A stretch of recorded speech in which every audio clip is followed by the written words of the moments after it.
Opo. I have come to tell you something. I have brought good news to you.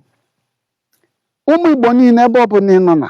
So far, na ịma na Igbo onye Igbo, especially those from River State and Delta State and some other states that are not the Southeast.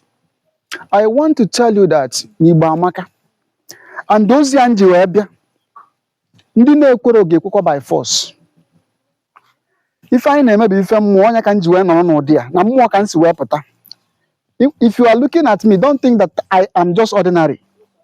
The spiritual controls the physical. If you've known what I have, as in what I have done in the spirit, to come out now to speak to you, you will understand that I've traveled and crossed 7 rivers, and so many things has been done, so many sacrifices, but good ones, good sacrifices.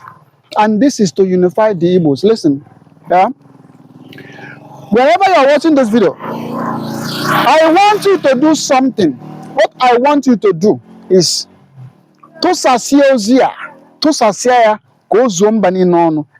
those who are still saying that Ndoki, Ogba, Egbema, some part of Ndoni, but you see these two, Ikwere and Ogba.